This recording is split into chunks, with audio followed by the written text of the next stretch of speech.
설날 아침, 이만수는 평소보다 일찍 일어나 깔끔하게 면도를 했습니다. 70이 넘은 나이에도 허리는 곧고 걸음걸이는 단정했죠. 전직 교장 출신답게 옷차림도 단정했어요. 검은색 정장에 넥타이까지 매고 나서야 거울 앞에서 한 번 더 자세를 가다듬었습니다. 딸 지은의 집에 도착하니 이미 시어머니와 다른 가족들이 모여 있었어요.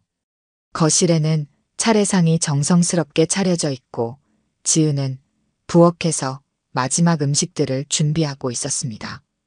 이만수가 인사를 나누고 있을 때 사위 김세호가 늦게 나타났어요. 세호는 털털한 운동복 차림에 슬리퍼를 질질 끌며 나왔습니다. 머리는 부스스하고 얼굴엔 아직 잠이 덜 깬 표정이었죠. 이만수를 보자 어깨를 으쓱하며 말했어요. 어머, 장인어른 오셨네요. 아직도 그렇게 정장 입고 다니세요? 구닥다리 같이 보이는데. 순간 거실이 조용해졌습니다. 시어머니는 당황한 표정으로 세호를 바라봤고 지은은 부엌에서 나와 식은땀을 흘리며 상황을 정리하려 했어요. 여보, 그게 무슨 말이야? 아버지께 죄송하다고 해. 하지만 세호는 오히려 웃으며 말을 이었습니다. 아니에요, 솔직한 거죠. 요즘 누가 명절에도 넥타이까지 매고 와요? 좀 편하게 사시면 안 되나? 이만수는 아무 말도 하지 않았습니다. 그저 고개를 한번 끄덕이고는 조용히 소파에 앉았어요. 지은은 얼굴이 빨갛게 달아오르며 남편의 팔을 잡아 끌었습니다. 여보, 정말 그만해. 아버지가 듣고 계셔. 듣고 계시니까 하는 말이죠. 장인어른도 시대에 맞게 사셔야죠. 세호는 마지막까지 비아냥거리는 투로 말했습니다. 그리고는 부엌으로 가서 물을 마시며 휴대폰을 들여다보기 시작했어요. 차례를 지내는 동안에도 분위기는 어색했습니다. 이만수는 정중하게 절을 올리고 묵념했지만 세호는 대충 고개만 숙였다가 금세 일어나 버렸어요. 식사 시간에도 마찬가지였습니다. 세호는 음식을 먹으면서도 계속 휴대폰만 보고 있었죠. 여보, 식사할 때는 휴대폰 좀 치워. 지은이 조심스럽게 말했지만 세호는 대답도 하지 않았습니다. 오히려 웃으며 말했어요. 회사 일이에요. 요즘 젊은 사람들은 이해하실 거예요. 그쵸, 장인어른? 이만수는 여전히 아무 대답을 하지 않았습니다. 다만 젓가락질이 조금 느려졌을 뿐이었어요. 지은은 아버지의 표정을 살피며 불안해했습니다. 식사가 끝나고 이만수가 집으로 돌아갈 준비를 할 때 지은이 현관까지 배웅 나왔어요. 아버지, 오늘 여보가 좀 그랬죠. 죄송해요. 이만수는 딸의 어깨를 가볍게 두드렸습니다. 괜찮다. 내가 좋으면 된다. 하지만 이만수의 눈빛에는 뭔가 다른 감정이 스쳐 지나갔어요. 집으로 돌아가는 길, 이만수는 오늘 있었던 일을 계속 되짚어 생각했습니다. 사위의 무례한 태도, 딸의 당황스러워하는 모습, 그리고 자신을 바라보는 그 건방진 시선들이 계속 머릿속에 맴돌았어요. 집에 도착해서도 이만수는 정장을 벗지 않고 한참을 거실에 앉아 있었습니다. 창밖을 바라보며 무언가를 깊이 생각하고 있는 듯 했어요. 설날이 지나고 일주일 후 이만수는 오랜 지인의 부고 소식을 들었습니다. 같은 학교에서 근무했던 동료 교사가 세상을 떠났다는 연락이었어요. 이만수는 검은색 정장을 다시 꺼내 입고 장례식장으로 향했습니다. 장례식장은 시내 한복판에 있는 큰 병원 지하에 위치해 있었어요. 이만수는 조화를 들고 조용히 빈소에 들어가 절을 올렸습니다. 고인과의 추억을 나누며 유가족들과 대화를 나누던 중 화장실을 다녀오려고 복도로 나왔어요. 그때였습니다. 복도 끝 카페 앞에서 익숙한 뒷모습이 보였어요. 김세호였습니다. 하지만 혼자가 아니었죠. 옆에는 20대 후반으로 보이는 젊은 여자가 서 있었어요. 몸매가 좋고 화려한 옷차림의 여자였습니다. 이만수는 본능적으로 기둥 뒤로 몸을 숨겼어요. 세호와 그 여자는 서로 다정하게 대화를 나누고 있었습니다. 여자가 세호의 팔에 자신의 팔을 끼고 있는 모습이 선명하게 보였어요. 오빠, 오늘 정말 고마워. 이런 데까지 데려다 줄 줄 몰랐어.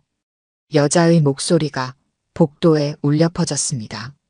세호는 웃으며 여자의 어깨를 감쌌어요. 뭘 그런 걸 가지고. 수진아, 힘들었지? 다음엔 더 좋은 데 가자.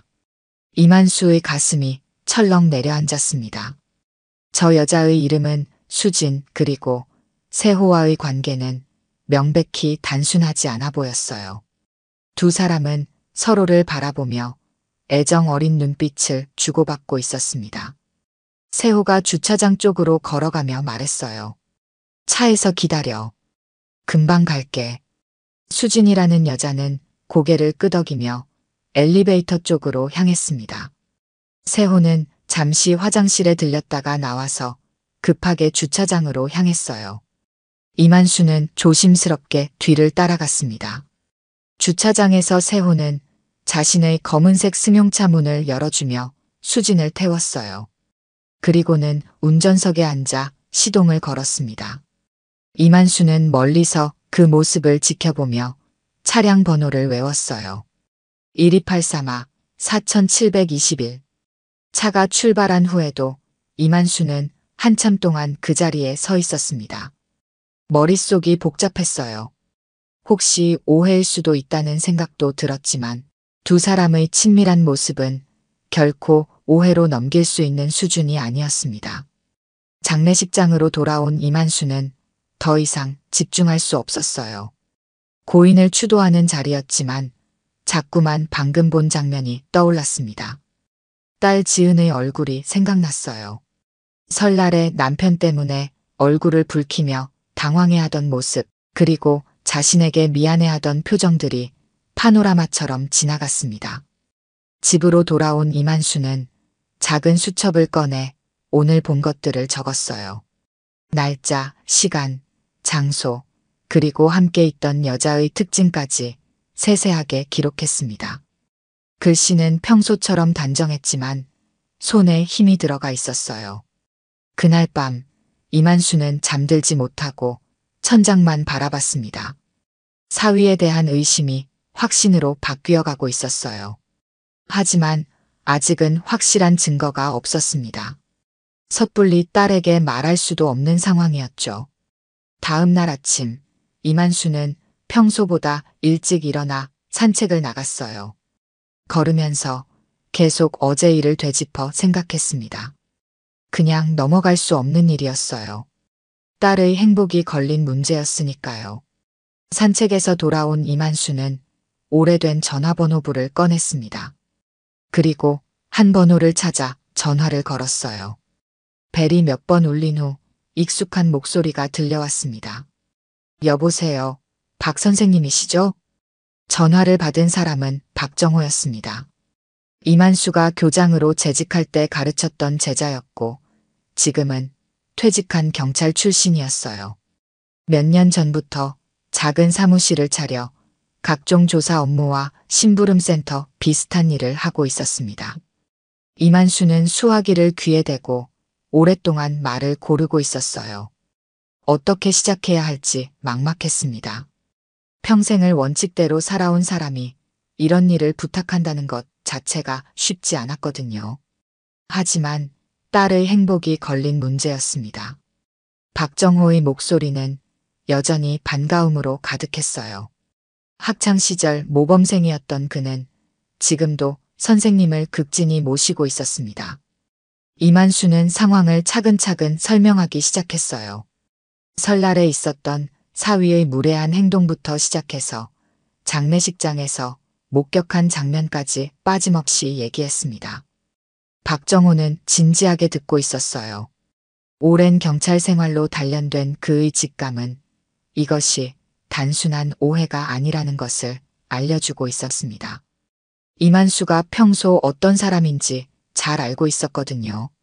함부로 의심하거나 성급하게 판단하는 성격이 절대 아니었으니까요. 이틀이 흘렀습니다.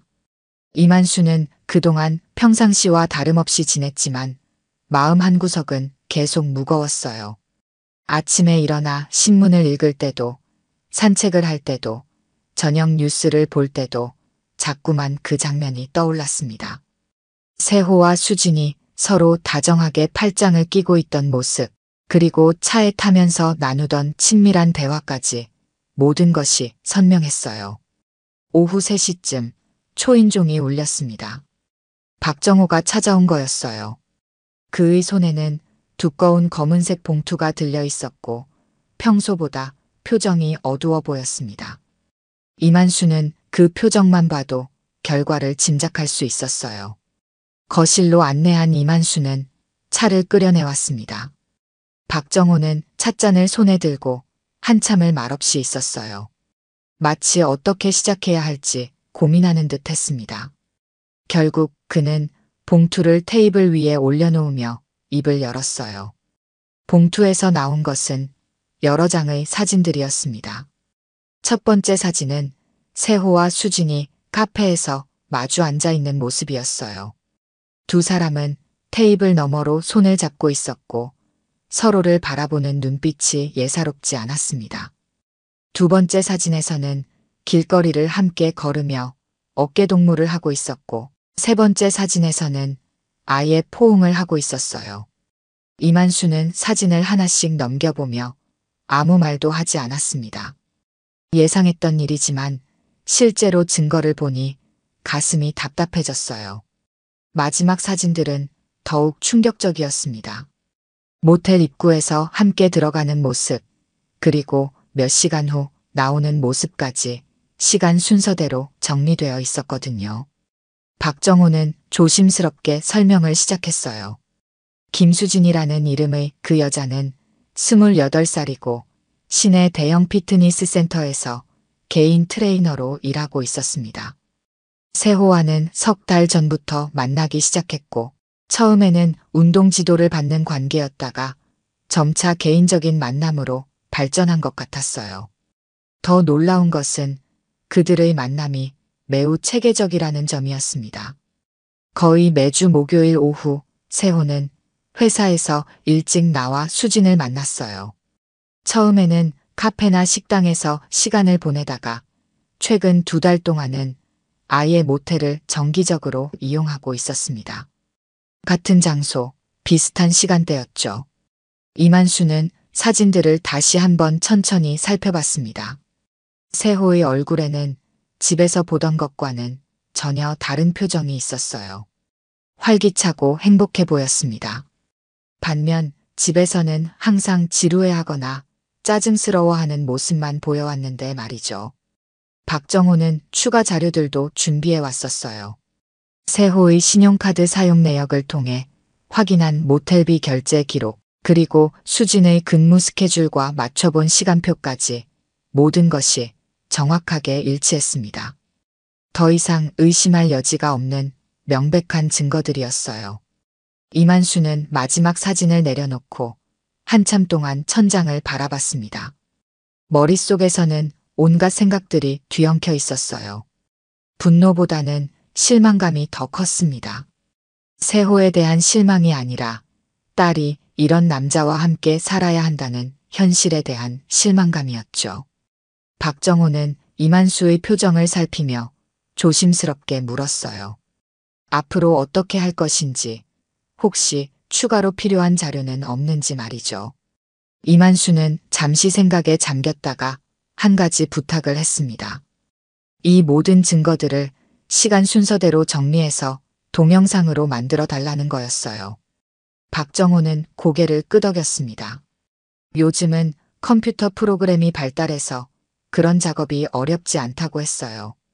사진들을 시간순으로 배열하고 날짜와 장소를 표시해서 누가 봐도 명확하게 이해할 수 있도록 편집하겠다고 약속했습니다.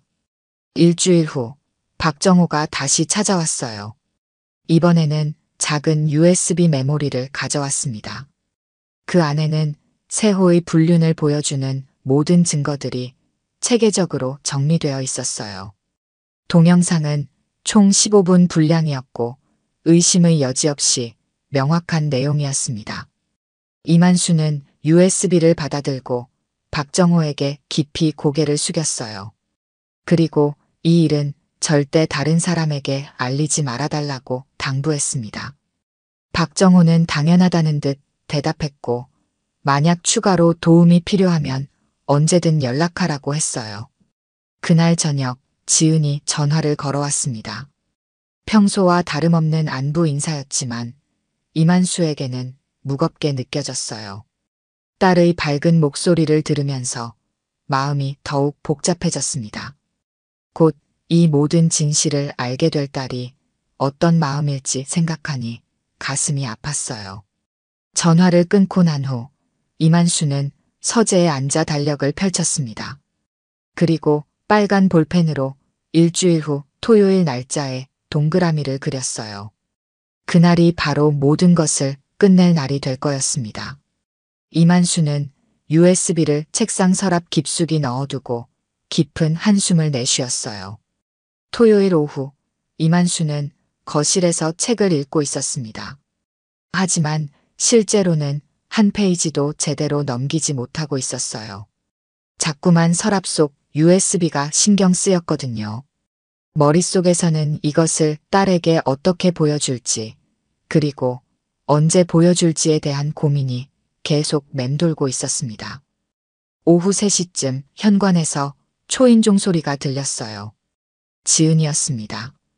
평소보다 조금 일찍 온 것 같았는데 얼굴에는 어떤 걱정스러운 기색이 스쳐 지나갔습니다. 이만수는 딸을 반갑게 맞이하며 거실로 안내했어요.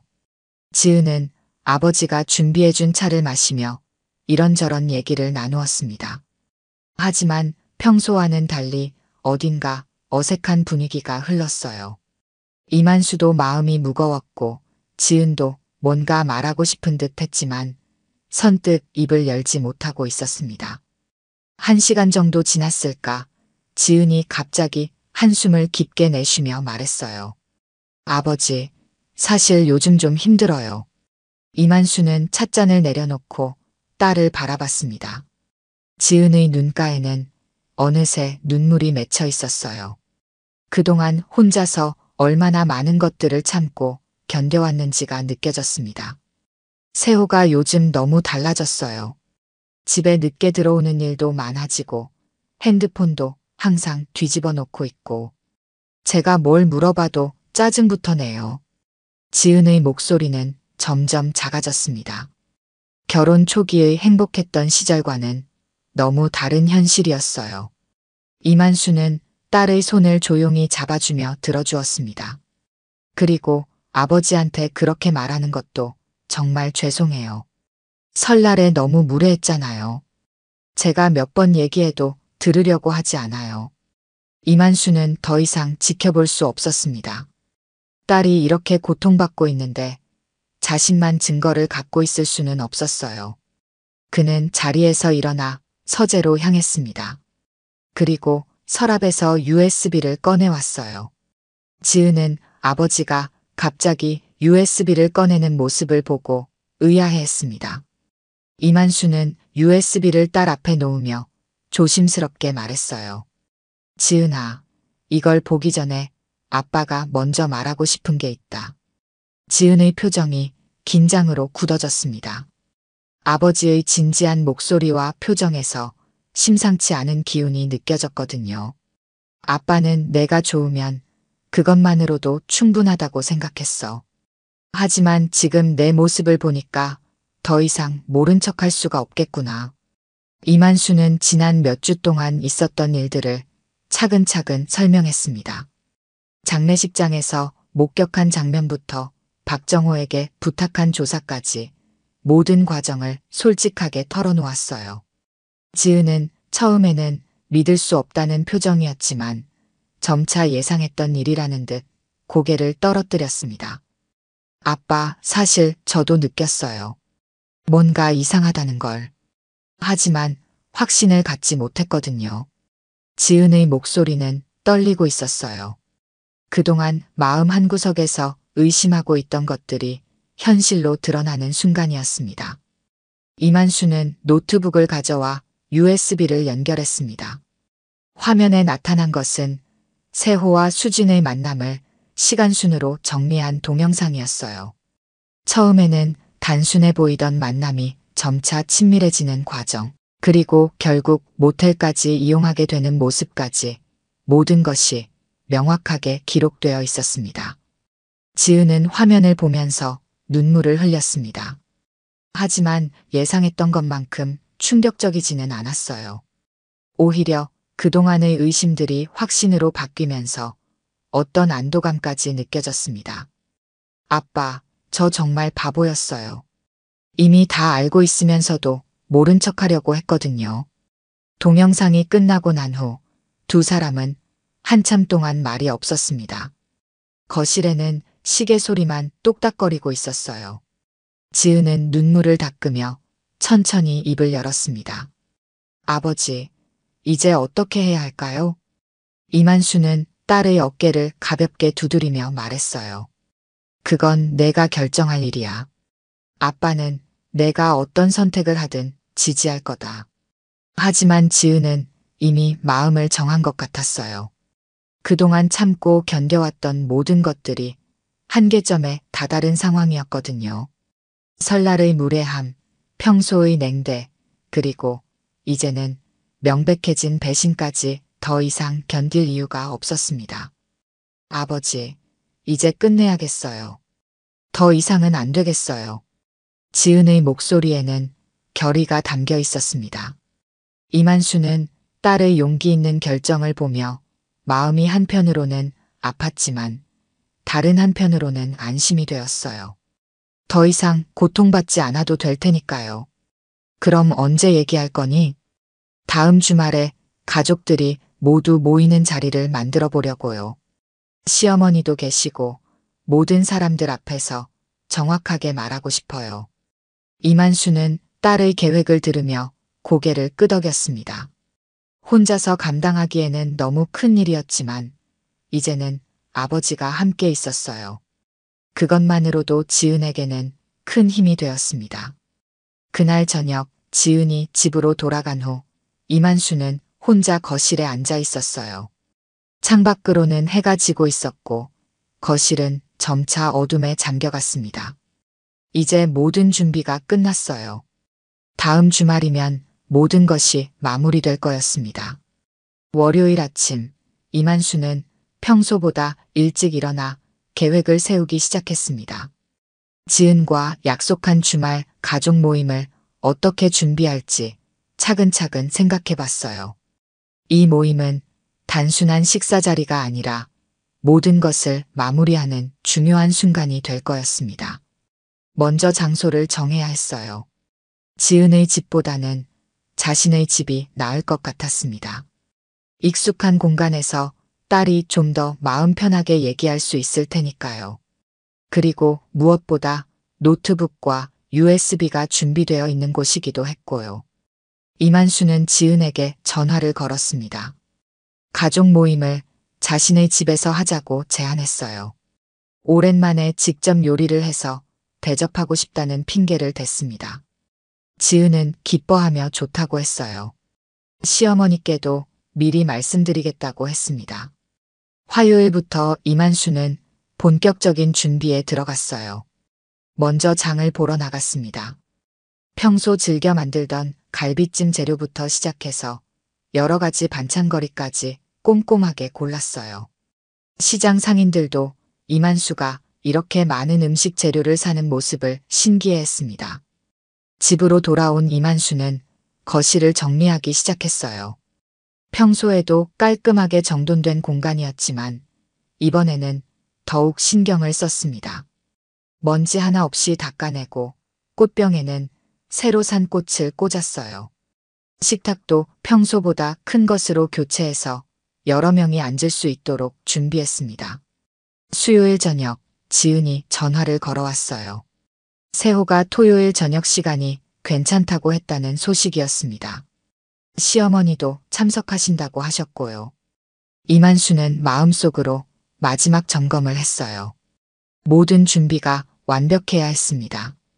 목요일 오후, 이만수는 동네 와인샵에 들렀습니다. 평소에는 술을 거의 마시지 않았지만 이번에는 특별한 의미가 있었어요. 세호가 좋아할 만한 좋은 와인을 골랐습니다.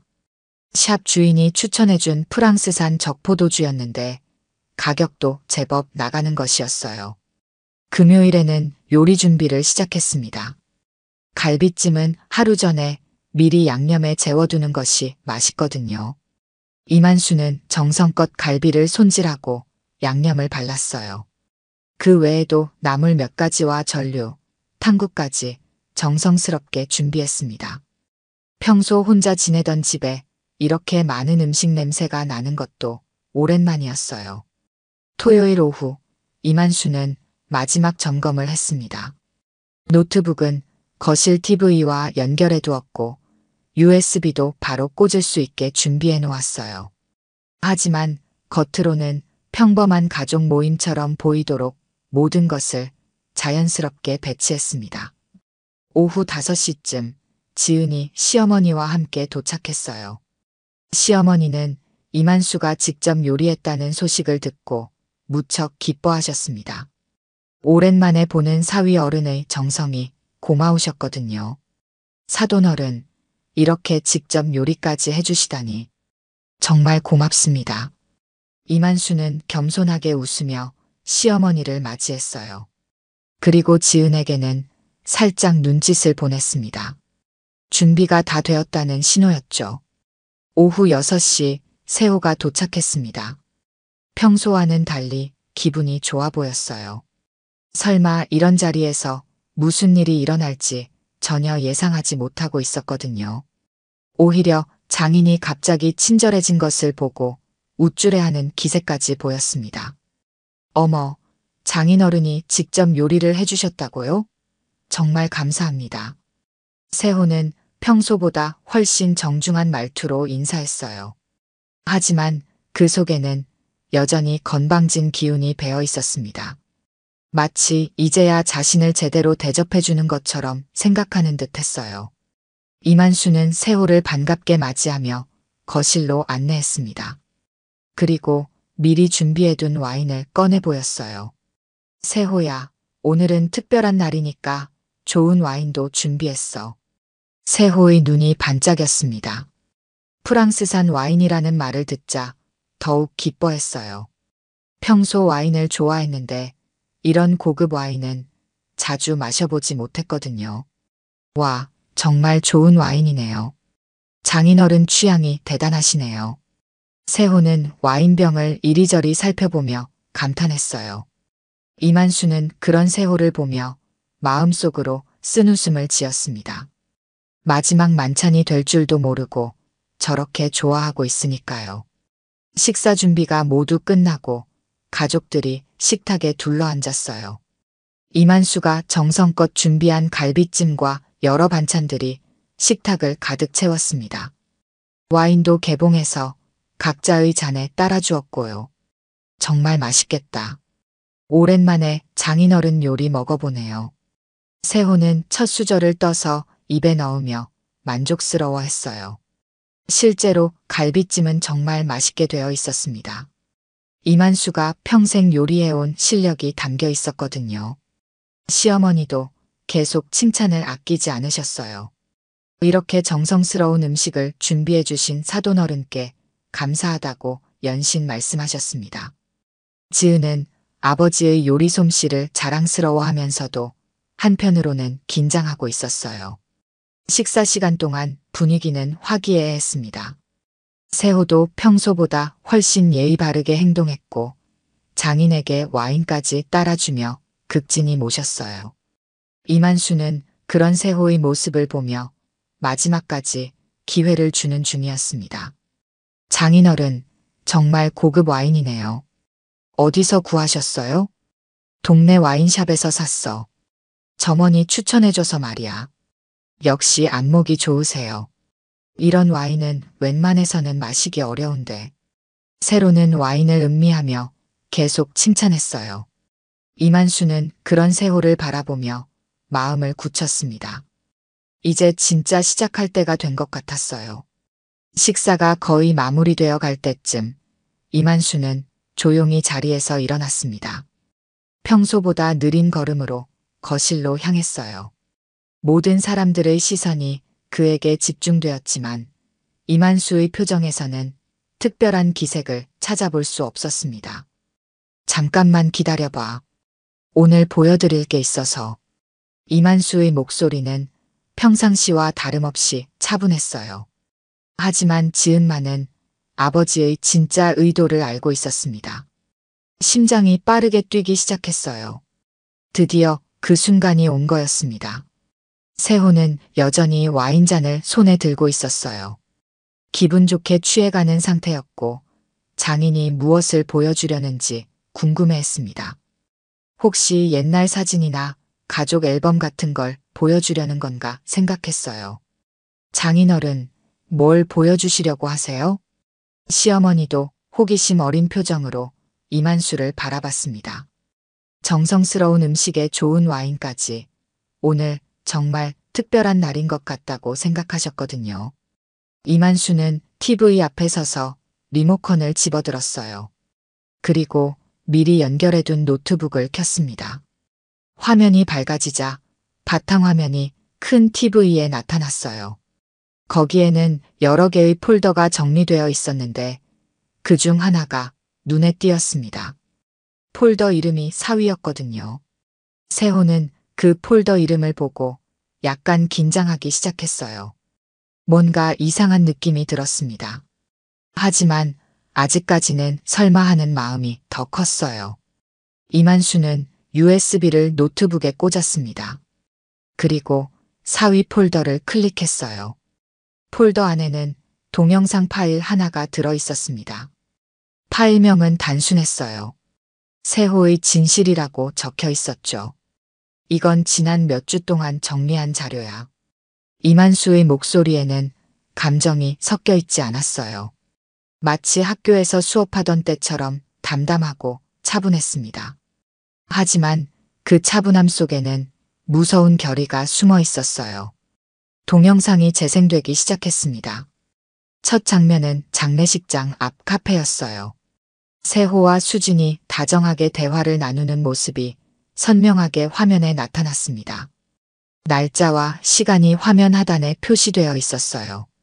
세호의 얼굴이 순간 하얗게 변했습니다. 와인잔을 든 손이 미세하게 떨리기 시작했어요. 시어머니는 화면을 보며 이해하지 못하겠다는 표정이었고 지은은 고개를 숙이고 있었습니다. 두 번째 장면에서는 세호와 수진이 길거리를 함께 걸으며 어깨동무를 하고 있었어요. 세 번째 장면에서는 아예 포옹을 하고 있었습니다.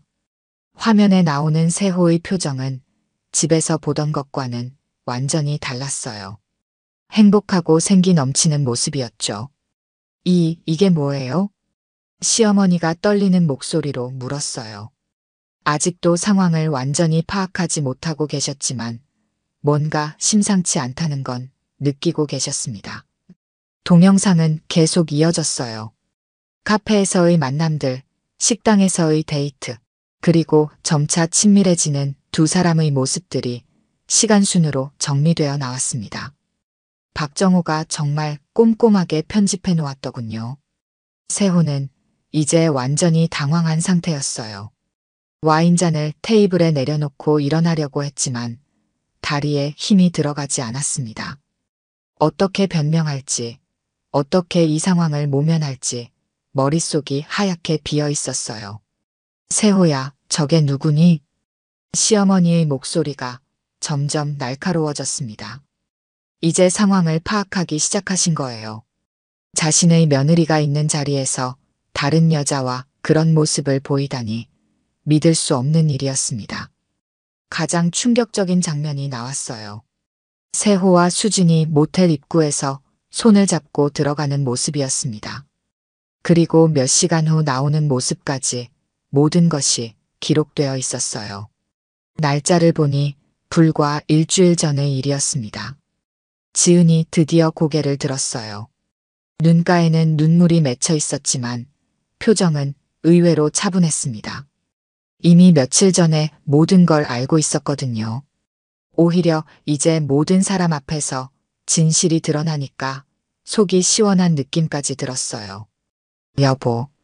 지은이 조용히 세호를 불렀습니다. 세호는 아내를 바라볼 수 없었어요. 어떤 말을 해야 할지 전혀 감이 오지 않았습니다. 지은아, 이건 오해야. 정말 오해라고. 세호가 급하게 변명을 시작했어요. 하지만 그의 목소리는 떨리고 있었고 설득력이 전혀 없었습니다. 오해라고요? 저게 오해로 보여요? 시어머니가 화를 내며 소리쳤습니다. 동영상은 아직 끝나지 않았어요. 더 많은 증거들이 계속해서 화면에 나타나고 있었거든요. 이만수는 리모컨으로 동영상을 일시정지시켰어요. 그리고 천천히 세호를 바라봤습니다. 세호는 그 시선을 견디지 못하고 고개를 떨구었어요. 세호야, 우리 지은이가 너한테 뭘 못해줬니? 이만수의 목소리는 여전히 차분했지만 그 속에는 깊은 실망감이 배어 있었어요. 그리고 너 내 딸한테도 이런 아빠의 모습을 보여줄 수 있어? 이 말을 들은 순간 세호는 더 이상 변명할 수 없었어요. 자신의 어린 딸이 떠올랐거든요. 그 아이가 커서 아빠의 이런 모습을 알게 된다면 어떤 기분일까 생각하니 가슴이 무너지는 것 같았습니다. 시어머니는 계속 울고 계셨어요. 이런 며느리를 어떻게 대해야 할지, 그리고 이런 아들을 어떻게 이해해야 할지 모르겠다는 표정이었습니다. 거실은 완전히 침묵에 잠겼어요. TV 화면에는 여전히 일시정지된 영상이 떠 있었고 그 속의 세호는 다른 여자와 행복해하고 있었습니다. 현실의 세호와는 너무나 대조적인 모습이었죠. 이만수는 동영상을 완전히 끄고 TV를 껐어요. 이제 더 이상 보여줄 필요는 없었습니다. 모든 사람이 진실을 알았으니까요. 침묵이 흐른 지 몇 분이 지났을까? 세호가 다시 입을 열었습니다. 목소리는 떨리고 있었지만 어떻게든 상황을 수습해 보려는 필사적인 몸부림이었어요. 장인어른, 이건 정말 오해예요. 저 여자는 그냥 피트니스 트레이너고 제가 운동을 배우고 있었던 거예요. 세호는 일어서서 손을 흔들며 설명하려 했어요. 하지만 그의 변명은 너무나 허술했습니다. 방금 본 동영상 속 모습들을 어떻게 설명할 수 있겠어요? 운동을 배우는데 왜 모텔에 들어가는 거야? 시어머니가 눈물을 닦으며 따져 물었습니다. 목소리에는 분노와 실망이 뒤섞여 있었어요. 평생 아들을 믿고 살아왔는데 이런 배신을 당하게 될 줄은 꿈에도 몰랐거든요. 세호는 잠시 말문이 막혔어요. 모텔 장면까지 나온 상황에서는 더 이상 변명할 여지가 없었습니다. 그래도 포기할 수는 없었어요. 그건 정말 우연이었어요. 비가 와서 잠깐 들어간 거였고요. 비가 와서 모텔에 들어간다고? 이만수가 차갑게 반문했습니다. 그날 날씨가 맑았다는 걸 모든 사람이 알고 있었거든요. 세호의 거짓말은 점점 더 어설퍼지고 있었어요. 지은은 그동안 조용히 앉아서 남편의 변명을 듣고 있었습니다. 마음 한구석에서는 혹시 정말 오해일까 하는 마지막 희망이 있었어요. 하지만 세호의 허술한 변명들을 들으면서 그 희망마저 완전히 사라졌습니다. 세호 씨, 지은이 남편을 불렀어요. 평소에는 여보라고 불렀는데 이번에는 이름을 불렀습니다. 그 한마디만으로도 두 사람 사이의 관계가 어떻게 변했는지 알 수 있었어요. 세호는 아내의 차가운 목소리에 몸이 굳었습니다. 지은의 표정에서는 더 이상 애정이나 기대 같은 건 찾아볼 수 없었어요. 대신 깊은 실망과 체념이 자리 잡고 있었습니다. 그만해요. 더 이상 거짓말하지 마세요. 지은의 목소리는 놀랍도록 평온했어요. 눈물을 모두 흘려버린 후에 오는 고요함 같은 것이었습니다. 오히려 그 평온함이 더 무서웠어요. 지은아, 정말 오해야. 나를 믿어줘. 세호가 아내에게 다가가려 했지만 지은은 손을 들어 막았습니다. 더 이상 가까이 오지 말라는 신호였어요. 믿어달라고요? 뭘 믿어요? 당신이 다른 여자와 모텔에 들어가는 걸 봤는데도 믿어달라고 하는 거예요? 지은의 목소리가 점점 높아졌습니다. 그동안 참고 있던 감정들이 터져나오기 시작한 거예요. 평소에는 절대 큰 소리를 내지 않던 지은이었는데 이번에는 달랐습니다. 당신이 요즘 얼마나 저를 무시했는지 아세요? 집에 들어와서는 말 한마디 안 하고 핸드폰만 들여다보고 제가 뭘 물어봐도 짜증부터 내고. 지은이 일어서서 세호를 똑바로 바라봤어요. 그동안 숨겨왔던 모든 불만들이 쏟아져 나왔습니다. 그리고 우리 아버지한테 그렇게 무례하게 굴면서 뒤에서는 다른 여자랑 그런 짓을 하고 있었던 거예요. 시어머니는 며느리의 이런 모습을 처음 봤어요. 평소에는 항상 조용하고 순종적이었던 지은이 이렇게 당당하게 맞서는 모습이 의외였습니다. 하지만 동시에 마음이 아팠어요. 며느리가 얼마나 힘들었을지 상상이 되었거든요. 지은아, 내가 잘못했어. 정말 잘못했다고. 세호가 무릎을 꿇으려고 했지만 지은은 그것조차 허락하지 않았어요. 이미 늦었다는 표정이었습니다. 이제 와서 잘못했다고 하면 뭐해요? 저는 당신을 사랑했는데 당신은 저를 바보로 만들었잖아요. 지은의 목소리에는 깊은 상처가 배어 있었어요. 사랑했던 사람에게 배신당한 아픔이 고스란히 드러났습니다. 이만수는 딸의 모습을 보며 마음이 아팠어요. 하지만 한편으로는 자랑스럽기도 했습니다. 그동안 참고 견뎌온 딸이 드디어 자신의 목소리를 내고 있었거든요. 그리고 우리 딸은 어떻게 할 거예요? 이런 아빠를 보고 자라라고요? 지은이 가장 아픈 부분을 찔렀어요. 세호는 자신의 어린 딸 생각에 더 이상 말을 할 수 없었습니다. 아이가 이 사실을 알게 되면 아빠를 어떻게 생각할지 상상하니 견딜 수 없었어요. 지은아, 한 번만 용서해줘. 다시는 이런 일 없을 거야. 용서요? 지은이 쓴웃음을 지었어요. 당신은 저를 속이면서 다른 여자와 몇 달 동안 만났어요. 그것도 한두 번이 아니라 정기적으로요. 이게 실수라고 생각해요? 세호는 아무 말도 할 수 없었어요. 지은의 말이 모두 맞았거든요. 순간의 실수가 아니라 계획적이고 지속적인 배신이었으니까요.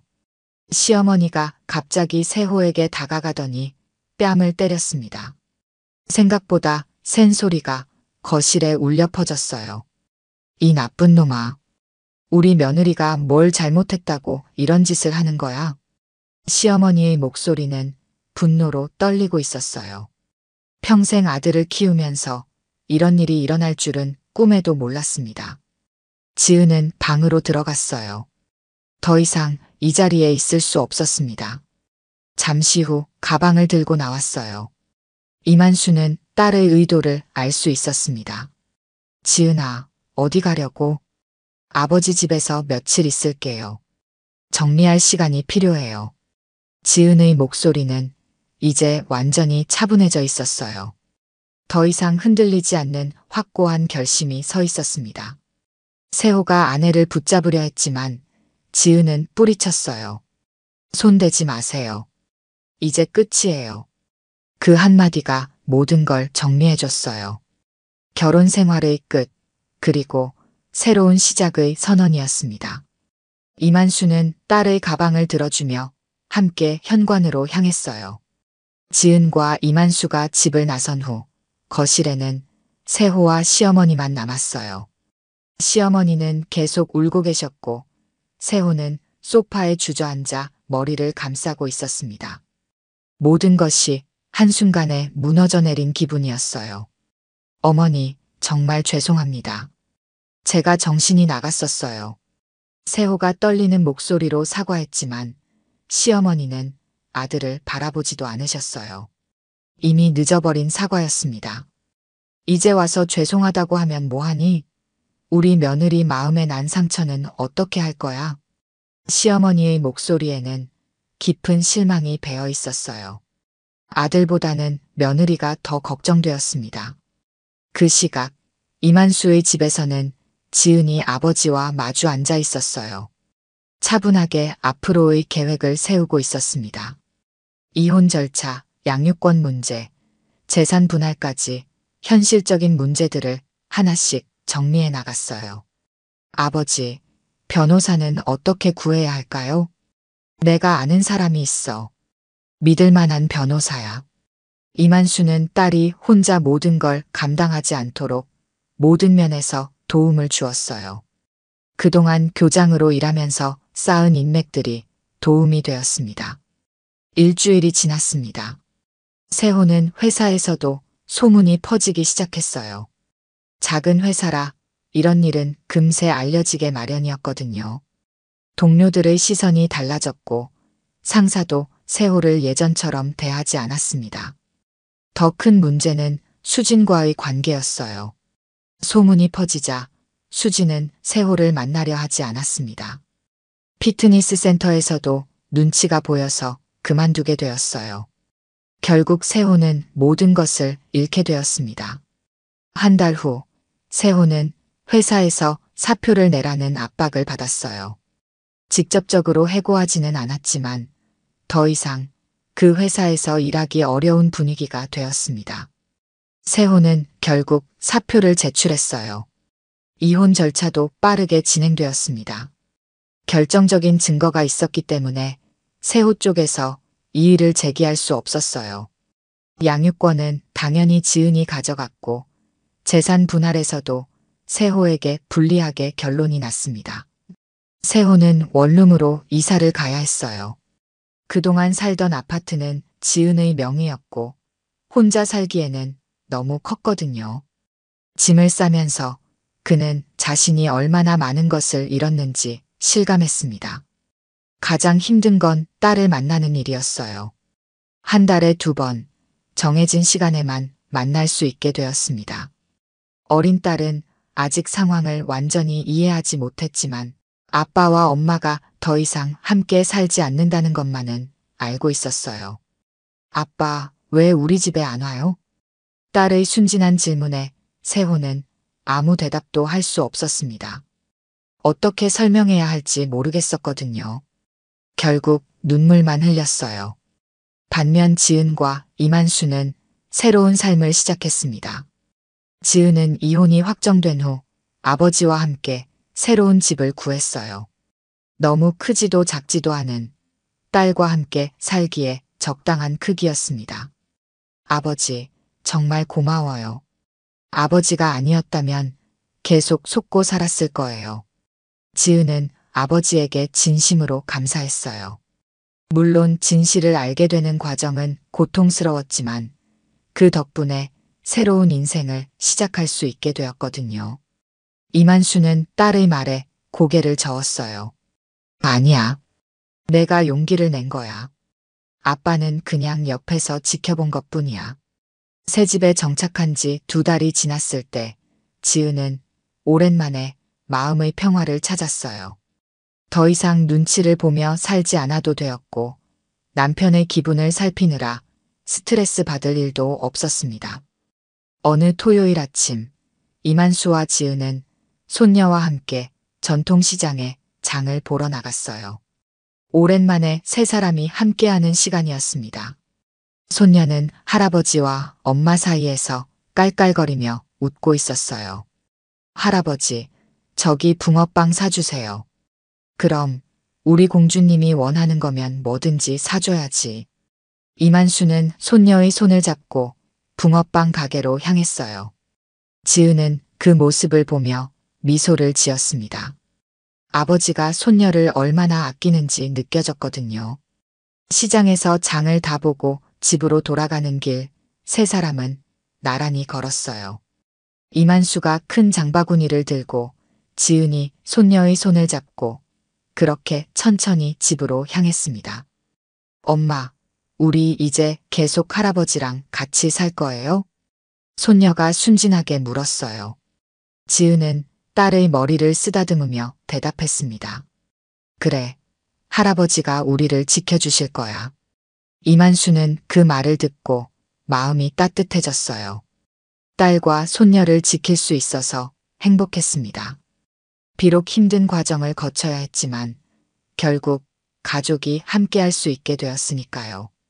집에 도착해서 함께 점심을 준비하는 모습은 평화로웠어요. 이만수는 마당에서 기르던 화초들을 돌보고 지은은 부엌에서 음식을 준비했습니다. 손녀는 거실에서 그림을 그리며 놀고 있었고요. 아버지, 이제는 제가 아버지를 지키는 삶을 살아야겠어요. 지은이 아버지에게 말했어요. 그동안 받기만 했으니 이제는 자신이 보답할 차례라고 생각했습니다. 이만수는 딸의 등을 가볍게 두드리며 웃었어요.